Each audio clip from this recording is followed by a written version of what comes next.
Hello hello बच्चा party, क्या हाल चाल सर जी? हम बढ़िया। 1 मिनट पहले सुन लो, इससे पहले तुम क्वेश्चन पे कूदो। हम ये एक सीरीज करा रहे हैं जिसके अंदर एक चैप्टर के एक टॉपिक से एक क्वेश्चन उठा रहे हैं जो पेपर में मोस्ट एक्सपेक्टेड है, जो जब से न्यू सिलेबस आया है तब से जिस हिसाब का पैटर्न उस चैप्टर को लेकर के चल रहा है उस टाइप का क्वेश्चन हम पूछ रहे हैं और उसमें कॉम्प्रिहेंसिव कवरेज भी हो जा रही है।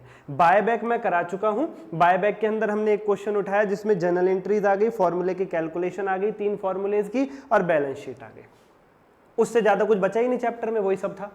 अभी जो कैश फ्लो स्टेटमेंट आज होने वाला है, इसी प्रकार से ब्रांच भी होगा, अमेलगमेशन, इंटरनल फाइनेंशियल स्टेटमेंट सब होगा। तो सबसे पहले तो सब्सक्राइब करके बेल आइकन दबा लो ताकि आने वाली वीडियो सबसे पहले आप तक पहुंचे। हमारी सीरीज का नाम है 1 चैप्टर 1 क्वेश्चन सीरीज। स्पेशली उन बच्चों के लिए है जो कोई चैप्टर छोड़ करके जाना चाहते हैं या उनके 2-3 चैप्टर ऐसे हो रखे हैं उन्हें करने के लिए टाइम नहीं उनके पास बिल्कुल भी, और उन्हें छोड़ करके जाने की सोच रहे हैं कि इनके बिना ही काम चला लेंगे। तो एटलीस्ट अगर बिल्कुल भी टाइम नहीं है तो हमारी ये सीरीज जरूर आप देखिए, जरूर आप देखिए, आपको 100% बेनिफिट होगा, 100% बेनिफिट होगा। लाइक कर दो इस वीडियो को, तभी वीडियो मूव करेगी और आप जैसे नीडी दोस्तों तक पहुंचेगी। आपका भला हो रहा है, आप देख रहे हो तो सबका होना चाहिए प्लीज। और एक लाइक करोगे तो पक्का यहीं से क्वेश्चन पेपर में आएगा। ठीक है सर, हम कर देते हैं लाइक। और बच्चों हम कॉम्प्रिहेंसिव कवरेज करा रहे हैं, यहां से पेपर में क्वेश्चन आएगा, क्यों घबराते हो तुम? जब से नया सिलेबस आया इंस्टीट्यूट डायरेक्ट मेथड पूछ रहा है कैश फ्लो स्टेटमेंट।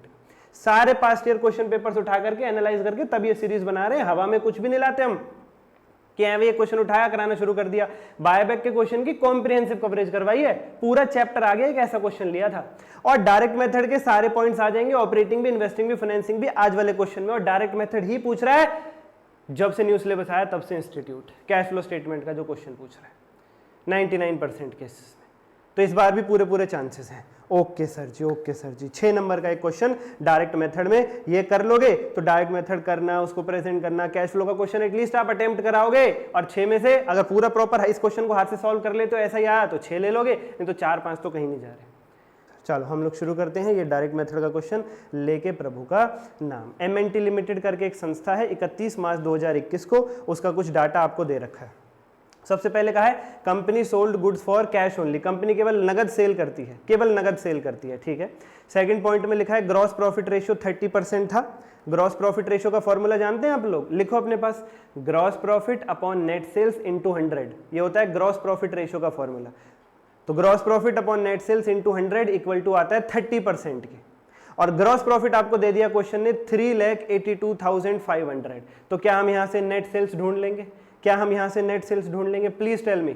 फॉर्मूला क्या होता है जीपी रेशो का? Gross profit upon net sale into 100, ये आता है जीपी रेशो। तो gross profit upon net sale into 100 equal to दे रखा आपको 30%। ग्रॉस प्रॉफिट भी बता दिया, तो आपकी इक्वेशन में केवल एक ही फिगर गायब है, net sale. Gross profit 382,500 divided by net sale into 100 equal to 30%। Net sales यहां से मिल जाएगी। थर्ड पॉइंट में ओपनिंग और क्लोजिंग स्टॉक का वैल्यू आपको दे रखी है। बच्चों डायरेक्ट मेथड में ओपनिंग और क्लोजिंग बैलेंस का कुछ भी नहीं करना आपको, किसी भी आइटम के ओपनिंग क्लोजिंग का। केवल कैश और बैंक बैलेंस का जो ओपनिंग क्लोजिंग बैलेंस है उसका एंड में ट्रीटमेंट करते हैं, एंड में डील करते हैं बस।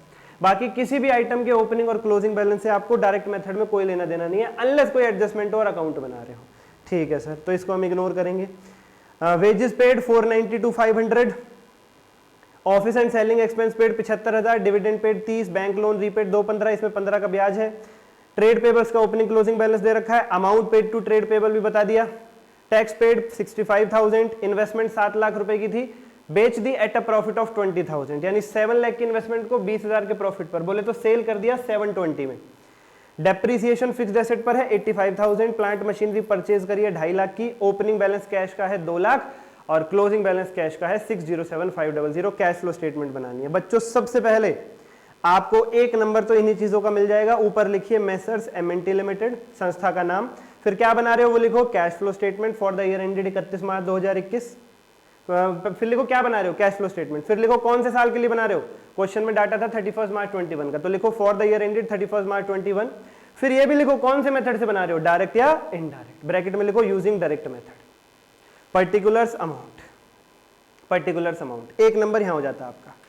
ठीक है सर, बिल्कुल छोड़ के मत जाओ यार, देखो चीजें, ऐसा सेम क्वेश्चन आ सकता है पेपर में, बहुत चांसेस है, बहुत चांसेस है। ठीक है सर, ठीक है। अब एक एक करके जो ऊपर आइटम थे ना, आपको पता लगाना है कौन सा आइटम ऑपरेटिंग में जाएगा, कौन सा आइटम इन्वेस्टिंग में जाएगा और कौन सा आइटम फाइनेंसिंग में जाएगा, आपको ये पता लगाना है। कैश फ्लो स्टेटमेंट में 3 टाइप की एक्टिविटीज होती है, cash flow from operating, cash flow from investing, cash flow from financing. कौन सा आइटम कहाँ जाएगा पता लगाना है। पहले आइटम तो कुछ अमाउंट नहीं था, जानकारी थी खाली कि कंपनी नगद सेल करती है, उसे तो छोड़ो। सेकंड पॉइंट में gross profit 382,500 divided by net sale into 100 equal to 30%। Solve करोगे तो 382,500 डिवाइडेड बाय 30% आपकी नेट सेल आ जाएगी 1275। सॉल्व नहीं कर पा रहे हो तो ऊपर दिए गए नंबर पे डीएम कर लेना। क्या लिखना है ऊपर, 382,500 divided by net sale into 100 equal to 30%।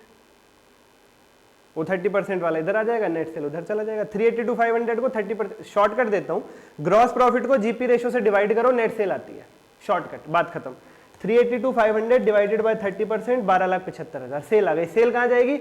Cell हमारी रेगुलर एक्टिविटी है, डे टू डे, जो रोज डेली बेसिस पे हम करते हैं, वो आएगी आपकी ऑपरेटिंग एक्टिविटी में। याद रखिएगा बच्चा पार्टी, ऑपरेटिंग एक्टिविटी में, ठीक है। जो day to day regular activities है वो ऑपरेटिंग में, जो फिक्स्ड एसेट और नॉन करंट इन्वेस्टमेंट से रिलेटेड चीजें हैं वो इन्वेस्टिंग में, और जो उधार का लेन देन है, उधार लेना और देना, उनसे रिलेटेड जो चीजें हैं वो फाइनेंसिंग में। ठीक है sir. Next item, opening closing stock ignore करेंगे। वेजेस पेड 492,500, वेजेस ऑपरेटिंग में जाएगा। ब्रैकेट लगा देना, लेकिन क्यों? जब पैसे की आप पेमेंट करते हो तब ब्रैकेट लगाओगे, वो पैसा आउटफ्लो हो रहा है, बाहर जा रहा है। सेल से क्या होता है, पैसा आता है, इसलिए बिना ब्रैकेट के लिखा 1275। वेजेस की पेमेंट कर रहे हो तो पैसा जाएगा तो ब्रैकेट लगा देना, वो माइनस होगा, माइनस को अकाउंट्स में ब्रैकेट लगा के शो करते हैं। नेक्स्ट आइटम क्या है उसके बाद, office and selling expense operating में आएगा 75,000, ये भी माइनस कर दो। उसके बाद और क्या ऑपरेटिंग में, डिविडेंड तो फाइनेंसिंग में जाएगा, और trade payable, amount paid to trade payable operating में जाएगा। ट्रेड पेबल कौन लोग हैं? जिनसे हम उधार खरीदते हैं, रेगुलर बेस पे ट्रांजैक्शंस होती है बच्चा पार्टी इनके साथ, रेगुलर बेस, इसलिए ट्रेड रिसीवेबल डेटर से पैसा आ रहा हो या ट्रेड पेबल क्रेडिटर को पेमेंट कर रहे हो, ऑपरेटिंग में जाता है। एक ही आ जाएगा 460, तो 1275 माइनस 460 माइनस 492,500 माइनस 75,000, 247,500। और लास्ट चीज, income tax paid 65,000, operating activity से ही माइनस होता है, इसको और माइनस कर दो 65, आपका फाइनल आंसर आ गया 182,500। Net cash generated from operating activities आ गया 182,500 बच्चा पार्टी। ठीक है सर, बहुत बढ़िया सर। उसके बाद नेक्स्ट आइटम क्या है? नेक्स्ट आइटम क्या हमारे पास, इन्वेस्टिंग बनाएंगे सर। अब इनमें से देखो इन्वेस्टिंग में कौन कौन जाएगा। डिविडेंड पेड तो फाइनेंसिंग में जाएगा, बैंक लोन फाइनेंसिंग में जाएगा, टैक्स पेड चला गया, ट्रेड पेबल चला गया ऑपरेटिंग में। इन्वेस्टमेंट 7 लाख रुपए की आपने बेच दी। मैंने कहा इन्वेस्टिंग एक्टिविटी में क्या क्या आता है, फिक्स्ड एसेट्स और नॉन करंट इन्वेस्टमेंट से रिलेटेड चीजें। 7 लाख की इन्वेस्टमेंट 20,000 के प्रॉफिट पर, यानी कितने में सेल कर दी, 7,20,000। तो सेल ऑफ इन्वेस्टमेंट आ जाएगी 7,20,000। सेल हो रही है इन्वेस्टमेंट की, पैसा आएगा तो ब्रैकेट मत लगाना, आएगा तो ब्रैकेट मत लगाओ, जाएगा तो लगाओ। डेप्रिसिएशन एक नॉन कैश एक्सपेंस है, डायरेक्ट मेथड में कैश फ्लो स्टेटमेंट में आता ही नहीं है। डेप्रिसिएशन कभी भी डायरेक्ट मेथड की कैश फ्लो स्टेटमेंट में नहीं आएगा, नॉन कैश एक्सपेंस है। ठीक है सर, ठीक है सर। उसके बाद प्लांट मशीनरी परचेज, हाँ सर आपने कहा फिक्स्ड एसेट से रिलेटेड चीजें इन्वेस्टिंग एक्टिविटी में जाएंगी, तो प्लांट मशीनरी फिक्स्ड एसेट है, 2.5 लाख की हमने परचेज कर ली तो यहाँ आ जाएगा। परचेज करिए तो पेमेंट करनी पड़ेगी, इसलिए ब्रैकेट लगाओगे, आउटफ्लो होगा परचेज के टाइम पे। 720 minus 250, 470। Net cash used, sorry generated from operating investing activities 470। ये थोड़ा गलत लिख गया आपके स्टडी मटेरियल में। यूज्ड वर्ड तब आता है जब फाइनल आंसर नेगेटिव आ रहा हो, लेकिन फाइनल आंसर पॉजिटिव ही है। 720 माइनस 250, 470। जब फाइनल आंसर किसी भी एक्टिविटी का पॉजिटिव आ रहा हो तो जनरेटेड लिखते हैं, नेगेटिव आ रहा हो तो यूज लिखते हैं, ये गलती है यहाँ पर। Net cash generated from investing activities 4,70,000। उसके बाद क्या क्या रहेगा, जो अब तो जो भी रह गया वो फाइनेंसिंग में जाएगा। Dividend paid 30,000, bank loan repaid 215। कह रहे 215 में 15,000 का ब्याज भी है, हाँ तो ठीक है इंक्लूड रहने दो, ब्याज भी फाइनेंसिंग में ही जाता है, हम हटाएंगे नहीं। 215 में अगर 2 लाख का मूल है, 15,000 का ब्याज है तो ठीक है, मूल और ब्याज दोनों ही फाइनेंसिंग में जाते हैं, प्रिंसिपल और इंटरेस्ट दोनों, ठीक है। तो 30 और 215 और तो कुछ दिख नहीं रहा। तो 30 और 215 दोनों नेगेटिव है, क्योंकि दोनों पेमेंट्स हैं। फाइनेंसिंग में इनफ्लो कुछ नहीं हो रहा, आउटफ्लो हो रहा है। डिविडेंड पे कर रहे हो, बैंक लोन पे कर रहे हो, तो केवल आउटफ्लो है 2,45,000 का। यहां पे आप लिखोगे net cash used in financing activities 2,45,000, bracket लगा करके, क्योंकि नेगेटिव है, फाइनल आंसर नेगेटिव है तो उस पर भी ब्रैकेट आ जाएगा। ऑपरेटिंग और इन्वेस्टिंग का फाइनल आंसर पॉजिटिव था, इसलिए वहां पे ब्रैकेट नहीं आया। अब तीनों एक्टिविटीज का नेट करो, अब तीनों का नेट करो। एंड में क्या करना होता है, तीनों का नेट। ऑपरेटिंग से क्या आया था 182,500 प्लस का, इन्वेस्टिंग से क्या आया था 470 प्लस का, प्लस कर दो 470, 180 to 500 प्लस 470। इन्वेस्टिंग में क्या आया माइनस 245, माइनस कर दो 2,45,000। फाइनल आंसर 407,500 पॉजिटिव बच रहा है, 407,500 पॉजिटिव बच रहा है। आखिरी स्टेप पे क्या करना होता है, अभी तक आपको 6 में से 4 नंबर मिलेंगे, या सॉरी 5 नंबर मिलेंगे अगर पूरा ठीक करोगे, एक कटेगा। अब आखिरी स्टेप पे क्या करना है, जो हमारा फाइनल आंसर आया तीनों पहले एक एक करके तीनों का नेट कर लो, पॉजिटिव है तो जनरेटेड, नेगेटिव है तो ब्रैकेट लगा के यूज्ड, फिर तीनों का नेट करो, तीनों का नेट आया 407,500 पॉजिटिव, यानी नेट इंक्रीज हो रहा है कैश। इसमें प्लस करो ओपनिंग कैश का बैलेंस जो ऊपर दे रखा था 2 लाख रुपए, plus opening cash and cash equivalent plus 2 lakh, ये क्या आया 607,500, 607,500, 407,500 में 2 लाख जोड़ोगे 6,07,500 आएगा। चेक करो कि यही तुम्हारा क्लोजिंग कैश का बैलेंस था क्या आंसर में, क्वेश्चन में। हाँ सर 15वें पॉइंट पे 31 मार्च 21 यानी क्लोजिंग बैलेंस कैश का यही है 607,500, यानी तुम्हारा आंसर बिल्कुल ठीक है, 6 में से 6 नंबर मिलेंगे। कैश फ्लो उन चैप्टर्स में से जिसका आंसर भी मैच कर पाते हो आप पेपर में, क्या अभी हमने ठीक किया या नहीं, आपको खुद ही पता चल जाएगा। अगर तीनों एक्टिविटीज का नेट करने के बाद 407,500 उसमें जब आप प्लस करते हो opening cash and cash equivalent 2 lakh, तो उनका जो प्लस है 407,500 प्लस 2 लाख, तीनों एक्टिविटीज के net plus opening cash and cash equivalent का जो टोटल है 607,500। अगर क्वेश्चन में दिए गए closing cash and cash equivalent के बराबर आ रहा है वो 607,500 तो बहुत अच्छी बात है, आपका आंसर मैच है, अदरवाइज कुछ दिक्कत है।